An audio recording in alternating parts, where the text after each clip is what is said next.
I've always loved Cartoon Network. When I was growing up it was my favorite channel to watch. Even today it has some good shows, like Adventure Time and a regular show. One of the newest shows on the network, The Amazing World of Gumball, is a cute and mildly entertaining show. Not really my cup of tea, it's a little immature, but my little brother seems to like it a lot. One day, I was watching Adult Swim when I realized that I'd been up so late that I hadn't even kept track of the time. It was already 4 a.m. I don't recall ever watching as this late, so I stayed awake to see what would happen when it ended. A little bumper showed up at the bottom of the screen during a commercial break. It said that the special episode of The Amazing World of Gumball was about to come on. I was a little confused about an episode of a very popular, new show coming on this early, but I was bored and decided I would watch it, thinking it might come on later in the day so I could spoil it for my brother. Sort of mean, I know. The flashy and energetic intro theme played, although it was played a little differently than I recall.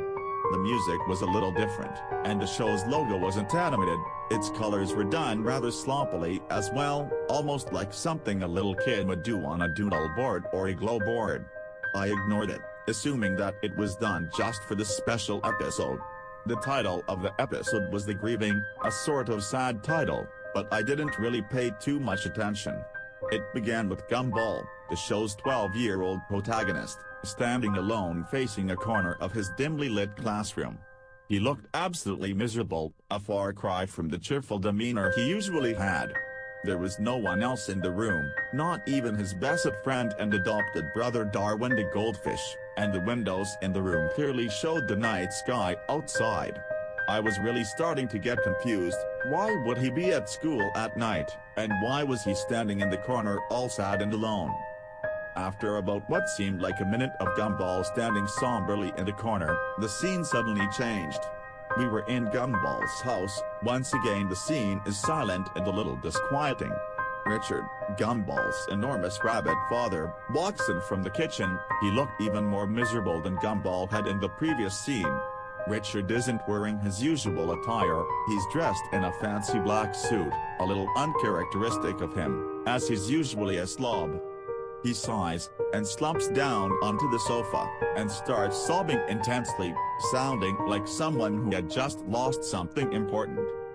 I was starting to get a little creeped out. Where was the silly, fun cartoon that I usually looked forward to watching with my younger brother? This was something completely different. I was beginning to think that this might have been something the creators did as an experiment or something, a test of the animation or sound perhaps. Though, it couldn't have been, aside from the opening theme, which was still different from the final shows. The episode had been much quieter than it usually was, only subtle sounds and very little music, and the animation was not anything to write home about either. It was done a bit like an amateur flash on new grounds. The character designs were somewhat sloppy and rushed looking, and the real-life backgrounds used for the show looked different. As confused and somewhat frightened as I was, for some reason, I kept watching it. Poor Richard was still sobbing on the sofa, as the front door opened suddenly, making me jump a bit at such a loud noise, and Gumball's mother Nicole, a blue cat like him, stepped in. Like Richard, she wasn't wearing her usual outfit. For some reason, she was in a black dress and was wearing a pretty black hat to match. Nicole sat down on the couch to comfort her husband, although she was looking a bit saddened herself. By this point Richard's crying had began to get more pained and miserable sounding. This wasn't the normal cartoon crying on the show, this was realistic and almost depressing crying. Finally, after what seemed like hours, the sad scene at their home ended, as it shifted back to the school. We weren't in Gumball's classroom this time, we were in Principal Brown's office. Nicole and Richard were there, in their usual clothes, looking more normal and happy than they had before, but still slightly worried. Principal Brown, however, looked extremely sad. He quietly and somberly informed them that their children, Anais and Darwin, were not present after lunch earlier that day.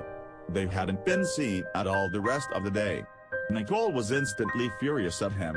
She began spouting various fucks and calls at him that I don't think would have made it on a more mature program like regular show.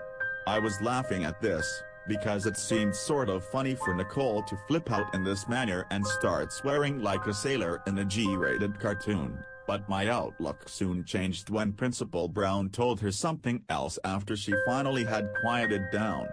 His eyes began to tear up as he informed them that they eventually were found, but they had not been found alive. He then went into graphic and nearly nauseating detail describing how their bodies were found, their parents sitting in utter shock. I could hardly believe what was happening. How could such a cheery and fun kids show be taking such a dark and twisted turn? I was considering turning the television off, but I was too scared to be left in the dark by now, nearly frozen by fear and disturbed intensely at the terrible things that he was saying. Another flashback, the scene was earlier that day, and the animation in this scene was even worse than earlier. I don't remember it very clearly, but I think he began his recollection by saying that the school had called the police department when they first turned up missing, believing that the kids had simply ran off and decided to skip school. They said it was very uncharacteristic of both Darwin and the AIs to go skipping school like delinquents. Darwin was a little naive and a bit ditzy, but he was a good kid and wouldn't have even dreamed of doing something like that, and the AIs was even less likely to run away. She was a straight A student, despite being only 4, which also troubled the police, seeing as a defenseless 4-year-old little girl was missing as well as an older boy. The school had been thoroughly checked, so the police started to search the heavily wooded area outside of the school. It took little time for the police to discover the horrifying fate of an AI's. In a small clearing outside of the school, an AI's head was found in a small box. You likely would have expected something like that to be shown in the show's cutesy art style, but it was nothing like that at all. Realistic blood covered the box, inside and out, while an AI's head was done in the normal style, but was drenched in blood and some other fluids, not all of them hers apparently. There was a note in the box, seemingly written in her blood. It was never stated during the episode what exactly was written on the note, but it apparently led to the rest of her remains in Darwin's heavily mutilated corpse. What I remember most about this scene was how out of place it seemed. All the blood and gore from Darwin and the AI's slaughtered and dismembered remains was done in a very realistic and disturbing way. It looked like the scene had been taken from a crime scene photograph done by a professional, not something from a cartoon. The way this scene was animated was different from most of the show as well. You may know that the characters from this series are done in vastly differing animation styles, from flash animation to CGI. And I think that there's even a character done by someone putting their chin upside down to make a face. This particular scene wasn't like anything I had ever seen on the show before. Every little detail on Darwin's face was clearly illustrated. He looked a little like a zombie, his face was very pale and his eyes had been gouged out by someone. And the eyes fared no better, or what was left of her anyway. She was naked and her stomach had been slit open. Her intestines were strewn around the trees and bushes in the woods, done once again in a very morbid and realistic style. I was feeling very ill by the time this incredibly disturbing flashback had come to an end, so I quickly ran to the bathroom to vomit. I was feeling better after upshucking, so I had realized that I had good timing and had ran to the bathroom during a commercial. It was then I noticed that the show had been running twice as long. It usually ran for 11 minutes, but this episode was running for about 30. By then I was wondering if there was any information on the Grieving on IMDb or something, so while the commercials were still playing I looked up some information about this episode on Google. Nothing came up. No information remotely similar to the plot or name of this episode existed anywhere. Now incredibly scared and wondering if anyone else was watching, I quickly dialed my brother Larry and asked him to turn on Cartoon Network and see if he was seeing the same shit that I was. He was pretty mad that I woke him up at this hour, but he's a nice guy and told me he would see for me. I thanked him and stayed on the line as the show came back from commercial break. The scene had thankfully panned away from the horrific sight of the children mutilated and was back to the principal's office. I asked Larry if he saw some cartoon animals talking or crying, since that was what they were doing on my TV. To my surprise, he said that he saw nothing like that. Instead, it was a rerun of an old Looney Tunes short. In utter shock, I dropped the phone and ran over to the TV to turn it off, and as hard as I pressed the buttons, it would not shut off at all. I tried every single button and none of them did a thing. I tried unplugging the whole thing as well, but nothing worked. The TV stayed on no matter what. Larry had hung up, assuming that I was playing a joke or something, I guess, and I was alone once again. My door was locked from the outside somehow, and the door to my bathroom was now locked as well. It seemed that I had no choice but to call the police. Since my other family members were gone that night, it was the reason I could stay up so late to watch Adult Swim in the first place. When I hurriedly dialed the number, I accidentally dropped my cell phone into my cup of Pepsi. I was very scared, and had no choice but to finish the episode. I turned on all the lights in my room and got under the covers, hiding like my little brother does when I make him watch scary movies with me. I had apparently missed a little bit, but Gumball's parents were still talking to Principal Brown, so not that much. Nicole was asking him if Gumball was alright, apparently since she hadn't remembered him when Principal Brown told her what had happened to Darwin and the AIs. He looked slightly confused and shocked for a moment, and explained to her that he thought Gumball was out sick today and he had spent the day at home by himself with the stomach bug. Nicole screamed and wailed, while Richard quietly told him, in a very out-of-character voice, that they thought Gumball had got on the bus this morning, but it didn't seem that way. The police were called once again, to search the building and the small forest outside of Elmore Junior High. They had found him in Miss Simeon's classroom, hanging by a noose, with the blood-covered knife behind him and blood covering his clothing. The episode ended with a shot of Gumball's dead body hanging there in the corner fading to black. The credits rolled silently, not like the usual way Cartoon Network annoyingly airs a promo that squishes half the screen. These credits rolled unusually slow and they weren't that fun to watch either, a little creepy, just plain white text scrolling on a black background. I only recognized Ben Bockellet's name, as he was the creator of the show. The rest were people I'd never heard of. The copyright notice at the end said Copyright Cartoon Network Studios, 2001. Which was incredibly odd, seeing as the show was new for 2011. After all that was over, the screen went to static for a split second, during which some incredibly creepy and shocking video clips were shown between static intervals. I can still remember them all very clearly. The first was a picture of a person in a plague doctor outfit. Those always scared me for some reason, and the way the person in the suit was filmed was just as bad. A red light, something that freaks me out incredibly, was shown over the clip.